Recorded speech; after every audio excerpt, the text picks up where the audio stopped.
네, 성폭력 피해 폭로의 미투 운동이 그칠 줄 모르고 본물 터지듯 이어지고 있습니다. 법조계와 문화계, 공직사회, 종교계, 대학가 등 해당되지 않는 곳을 찾는 게 더 어려울 정도인데요.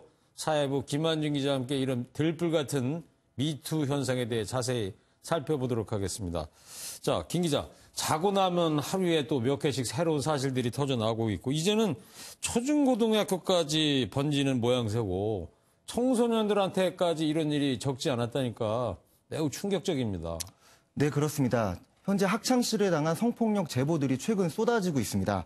우선 얼마 전 생긴 스쿨미투라는 SNS 페이지를 보시겠습니다. 스쿨미투요? 네, 그렇습니다.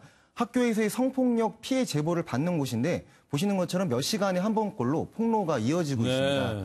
몇 가지만 소개를 해보면 지난 2013년 외고 졸업생이라는 한 폭로자는 당시 학생부장이 대놓고 몸을 만지는 등 성추행을 수차례 당했다고 주장하고 있습니다. 네. 지난 2000년 고등학교 1학년이었다는 한 폭로자는 선생님이 늦은 밤에 전화해 오빠 사랑이라는 말을 하지 않으면 전화를 끊지 않겠다고 사실상 협박했다고 주장했습니다. 미투스쿨 내용 보니까 믿겨지지 않은 부분들이 상당히 많은데 올바른 교육이 이루어져야 될 학교에서 어떻게 해서 이런 일들이 일어나고 있을까요?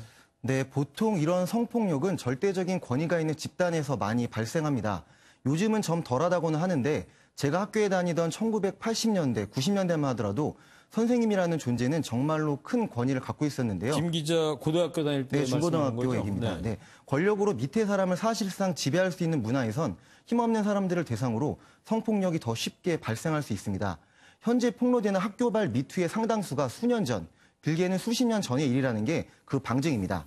지금 미투 폭로가 집중되는 분야를 살펴봐도 상하관계가 엄격한 법조계나 공직사회 그리고 스승과 제자 간의 그 관계가 끈끈한 도제 시스템이 강한 문화예술계가 많습니다. 같은 측면으로 볼 수 있겠습니다. 그런데 용기를 내서 밝혔지만 주위의 도움은커녕 피해자의 주장을 비난하는 이른바 2차 가해도 문제 아닙니까? 네, 유달리 성범죄에 간대한 우리 사회의 인식에 한몫하는 것 같습니다. 예를 들어 강도를 당했거나 폭행을 당했을 때 너가 잘 못해서 당한 거다라는 말 잘 안 하는데요. 그렇죠. 그런데 유독 성폭력 피해자에게는 꽃뱀 아니었냐, 서로 좋아했었다 등의 편향된 접근을 하는 것을 자주 볼 수 있습니다. 네. 심지어 성범죄를 당해 상담을 하는 과정에서도 피해자를 비난하는 이런 식의 2차 가해가 보고되고 있는데요. 이런 2차 가해를 막기 위해 미국 등 선진국에서는 성범죄 재판을 할 때 피해자의 과거 성적인 자료 같은 것은 아예 증거로 채택을 하지 않고 있습니다. 참고할 만한 필요가 있는 부분입니다. 가장 큰 문제는 이런 일이 수십 년 전부터 우리 사회 전반에서 자행되고 있었는데 지금까지 우리 대다수가 침묵하고 있었다는 거 아니겠습니까? 그렇습니다. 나만 아니면 되라는 식으로 무관심하거나 굳이 제3자인 내가 나서봤자 해결될 일도 없고 나만 피곤해진다는 귀찮은 마음을 가졌거나 더 나아가선 괜히 분란이 일어나면 조직에 누가 될 수 있다는 생각으로 지내왔던 사람들이 대부분일 겁니다. 네. 요즘 들어 침묵의 카르텔이라는 말이 나오고 있는 이유이기도 한데요. 이런 침묵의 카르텔이란 토양에서 이런 범죄가 더 자랐다고 볼 수 있는 거겠습니다. 이와 관련해서 범죄 심리학자의 분석을 한번 들어보시겠습니다. 방관하는 사람들도 다른 피해를 보는 사람들을 자기가 드러내지 못하는 것 자체가 자기 목표를 이루기 위해서 다른 사람들을 희생하게 되는 이런 그 연결고리를 갖고 있다. 이렇게.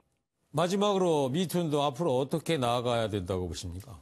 네, 조금 전에도 말씀드린 것처럼 무의식적인 성폭력 관행을 뿌리 뽑는 방향으로 나아가야 할 것 같습니다. 네. 예를 들어 회식 자리에서 남녀 간에 흔히 발생하는 러브샷, 노래방에서의 음주 가무, 그리고 별 생각 없이 하는 성차별적인 언행들이 우선 개선돼야겠고요.